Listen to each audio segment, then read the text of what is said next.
Good afternoon. We're at the little blowhole. Well, this is supposed to be more impressive than the big one we went to before, and I must agree, it's more impressive and you get a heck of a lot more wet as well. So the blowhole hits the rock and blows up into the air, and the wind is blowing in this direction, so every minute you get absolutely saturated. So it does the blow and then it suddenly carries along on the wind. It's coming. Here it comes now. So Jill feels like we're sitting in the rain. Oh dear.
Good afternoon. Good afternoon. We're at Shoal Harbour Inlet. Heads. Oh. Shoal Harbour Heads Inlet. Shoal Harbour Heads Inlet, yeah. Which is where the river meets the sea, the Shoal Harbour River. So it's a very quiet, typical type of inlet nature reserve. There's a caravan park there just behind us. Bit squishy. Yeah, they're very squishy, so I don't think we'll be going there anytime soon. But anyhow, yeah, we've just come for a drive around today. It's a very warm day, so we thought we'd stay as much in the shade as possible and drive around in the cool of the car.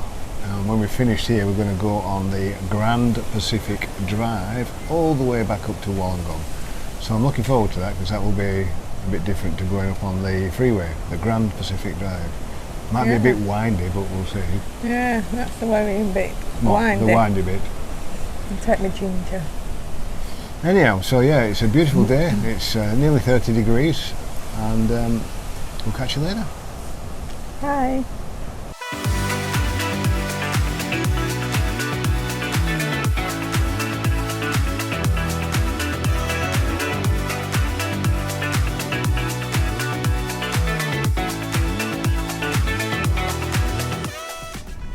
Good afternoon. It's very windy on this beach. We're on Bury Beach. I think there's only us here. And another beautiful beach.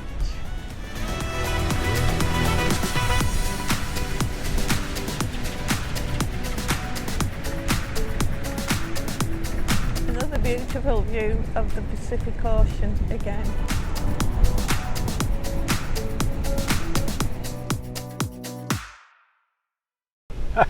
Good afternoon. Good afternoon. Now this is something I never thought I'd see or show on video. This is Jill on the beach. I've been here for an hour and a half. It's a record-breaking event. She's quite enjoying it, aren't you? We are back at the Surf Beach Caravan Park. It's Surf Beach.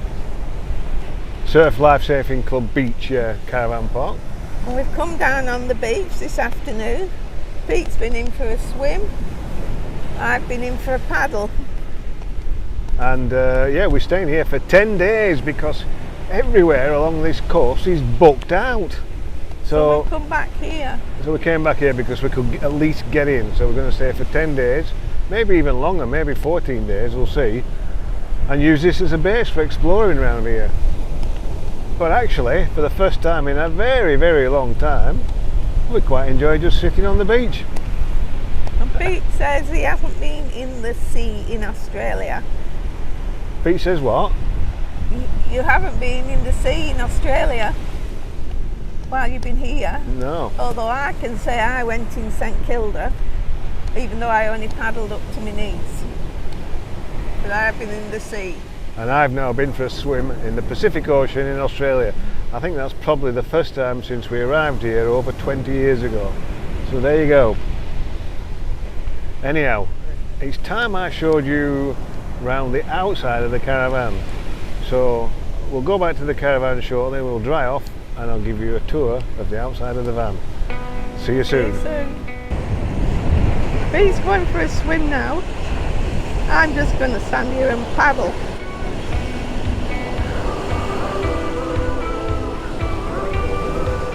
Woo! It's cool water. Nice and refreshing.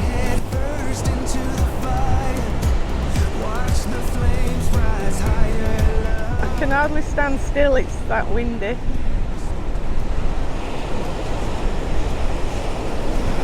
I think Pete said he hasn't been in the sea in Australia. I'm one up on him. I've been at St Kilda Beach. I didn't swim, I only paddled. So let's talk about the airframe and the front of the caravan. So what we have here is the DO45 hitch. So not the DO35 that I've previously been used to, but the DO45. Handbrake. This is the WASA cable that provides the signal from the camera on the back of the caravan to the car, the Safety Day WASA cable. This is a standard Anderson plug, 12 volt Anderson plug, which provides power to the caravan 12 volt system when we're driving. This is obviously the trail safe plug that you need, and this is the 7-pin electrical plug. This has been wired so that one of the pins, pin 2, provides power to the dust suppression system on this caravan and also to the air suspension system when you're driving. So yeah, that's a neat configuration.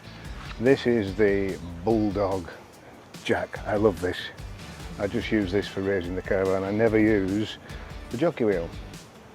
So yeah, the Bulldog jack, rated to 1500 kilos, and all I ever do is lift it up to jack the caravan up so that I can hitch and then unhitch with it. This is my little navigator cable that I put, cable bag cover, sorry, that I put over the cables when we arrived, and as you can see, this is the Starlink cable that comes out of the area at the front that I've already described to you. So yeah, that's the front of the caravan. So this is the front of the caravan storage area, this massive storage area that we have at the front of the caravan.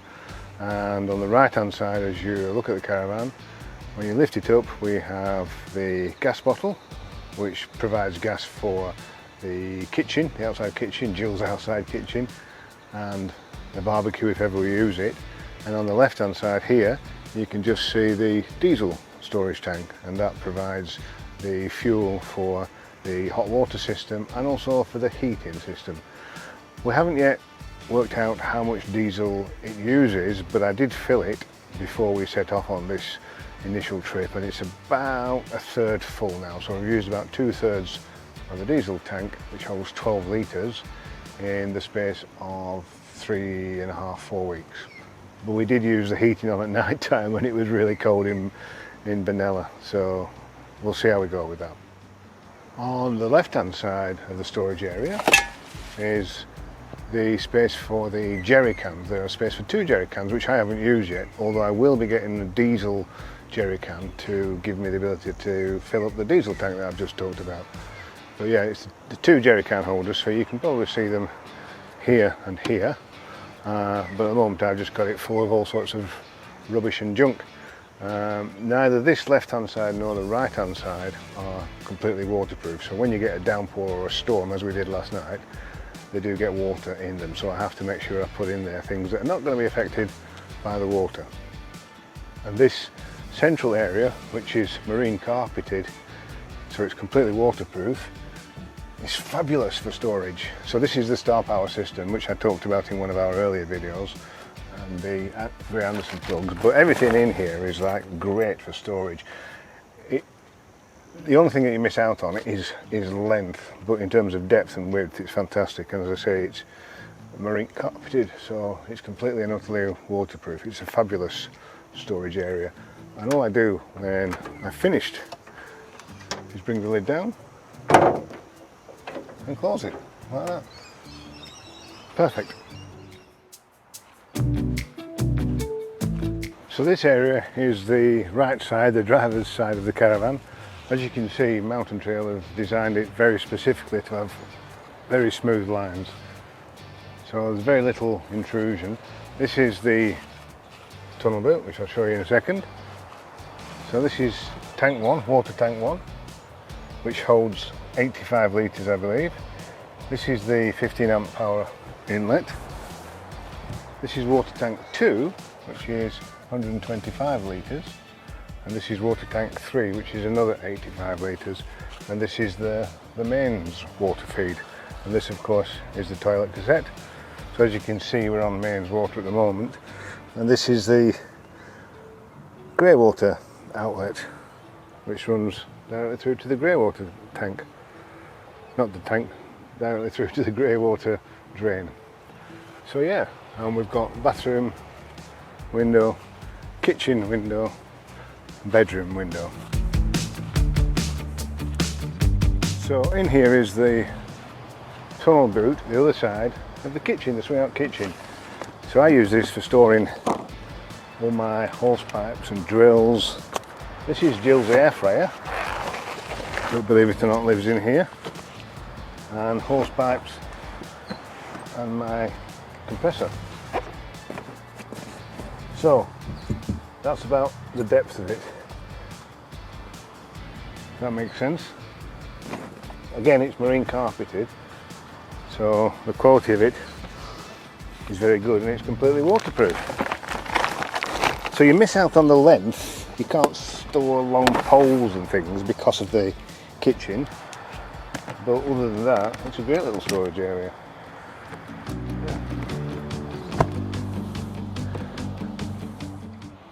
So what can I tell you about the wheels? Well, these are Toyo all-terrain tyres, open country, so they are light truck designation, and they are 265 by 70 by R17, so 17-inch tyres, and they run at 45 psi. And as you can see, I've got some wheel chocks on at the moment. And the rear of the caravan has absolutely nothing other than the Safety Dave monitor. Very clean lines, there's nothing, no spare wheel, absolutely nothing. You can, if you wish, fit these pod boxes on the Mountain Trail sell for a ridiculous sum of money, but yeah, I decided not to bother. We quite like the clean lines. So there's absolutely nothing there other than the clean lines of the rear of the caravan.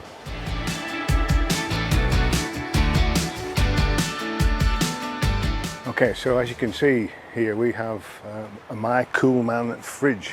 So this is our fridge that we use when we are on mains power, and it's basically an overflow area for the main fridge in the kitchen. We'll see how we go when we get to 12 volt. I have to run that off a 12 volt system when we're off mains power. Haven't done that yet. We're interested to see how that works. Right, let's talk about the awning, the electric awning. So in our previous caravan we had a standard manual awning, and it was the bane of my life pulling that thing down, getting it right, pulling it back up. So I was hugely pleased when I found out that this caravan came with an electric awning. I've had bad reviews from people talking about electric awnings, but I've had no bad experience. It just works. So look, press the button and it just rolls out at a very leisurely pace. You can stop it wherever you want. I can stop it there, or I can let it run to its full extent, which I will do now.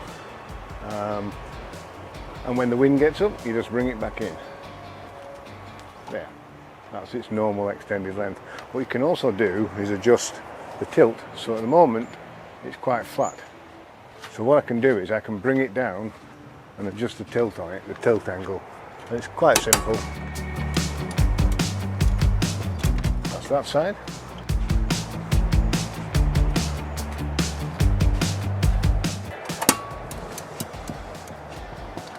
And that's that side. Now I can bring it, roll it back in and roll it back out with that tilt angle set. But yeah, that's the electric awning. It's got a light strip on the top here, which you can't see. And obviously I've got tie downs that I would use on a windy day. And we have our chairs. So yeah, we will sit out under the awning in our Austrail chairs. Nothing much more to show you about the awning, it just works. I've already showed you this control panel, so I won't talk about that any further, but it is a fabulous control panel. And the electric step, which I think Jill may have mentioned in a previous video. But yeah, that's the electric step.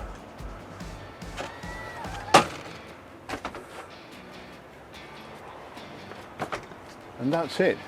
Lights up here, 2 lights, which are bright lights, bright white, same as these, and with the switch there you can change them to bug repellent orange lights. Double glazed windows, which we've talked about previously, so they'll work very well. And yeah, that's it. Hope you enjoyed this tour of the outside of the caravan.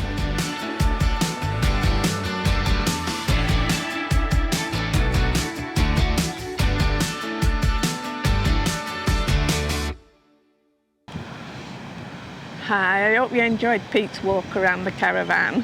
And Jill's from a couple of episodes ago.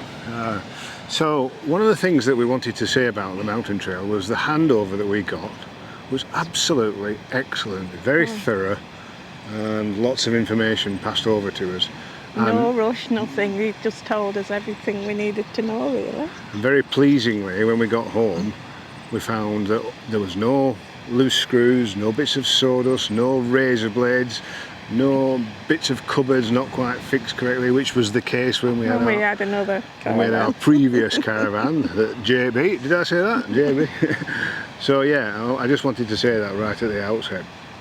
But we've been asked a few times, several people ask us whether we have any issues with the caravan. It's a new caravan, it's the top of the range model from Mountain Trail, $200,000 plus. Was everything absolutely perfect with the caravan? Not quite. Not quite, no. But hopefully it will be soon.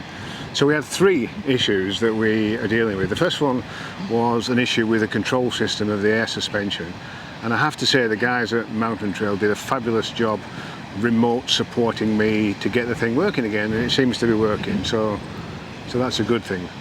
The second thing, the shower isn't straight. I found out that the water wasn't draining down the plug hole.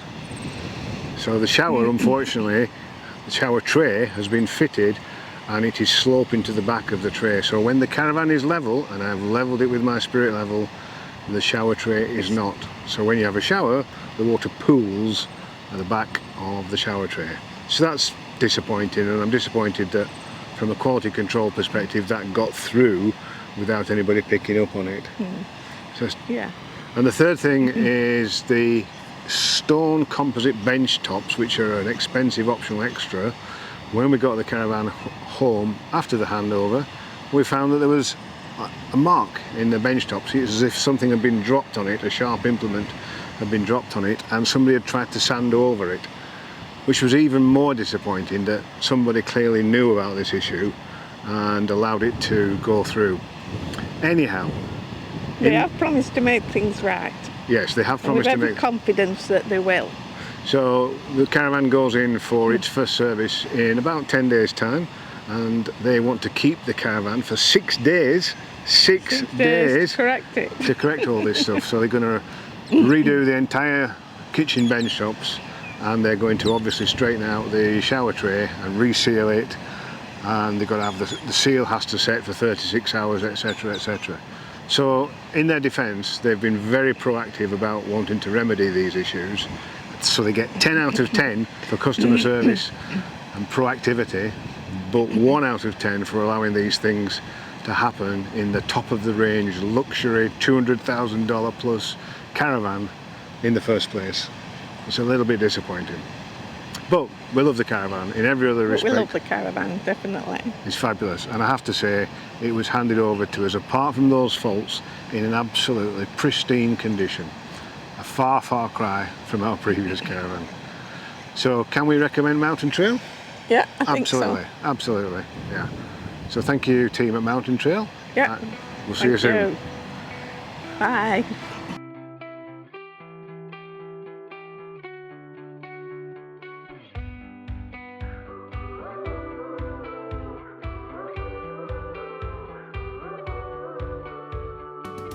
We went head first into the fire, watched the flames rise higher, love. We were burning so damn bright, just like a shooting star turns into dust. All the fighting, all the crying, reality caught up with us.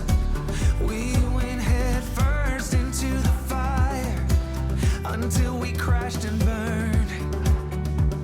No, I wasn't the one, but I gave it all I've got. When all is said and done,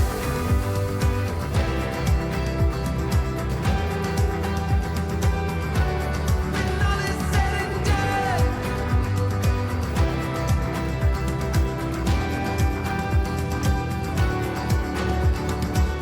we went head first into the waves. We were right there in the eye of the storm. When I look back, I see it clear. I tried but couldn't give you more. You were a great one at the wrong time. I just want to do a quick piece about the TV system that came with the Caravan. The television is a 24-inch RV media screen, and it's a full HD screen, so the panel's great. The picture quality on it's great. It's a smart TV, they say, but actually I found it to be not that smart, so some of the apps didn't work on it. The operating system on the TV is quite old. So for example, the Netflix app, a standard app that you would expect on a smart TV, didn't work. I also found that Chaos Sports didn't work, and one or two others. So in my drawer of stuff I had an old version of, well, not an old, but a previous version of the Google Chromecast with Google TV. So I plugged that in, I plugged it into one of the USB ports on the TV, and not enough power to power the Chromecast. So I could run it from 240 volt, wouldn't be a problem. But what I needed to do was run it from 12 volt, so that when we're off grid I can run it from a 12 volt system. So I have bought, and it's just arrived today, this little adapter. Now the cigarette lighter adapter, the 12 volt adapter in this Caravan, is the new Merit system. So I had to go to a special company called All 12 Volt Supplies and get an adapter. So it's a Merit plug that goes in there, and it splits between a Merit socket here, which I can use for powering the TV because that's what the TV originally wanted, and a bog standard old-fashioned cigarette lighter adapter there, and into that I can plug my power adapter, and into the power adapter I can plug the Google Chromecast TV, and it all works. Yay!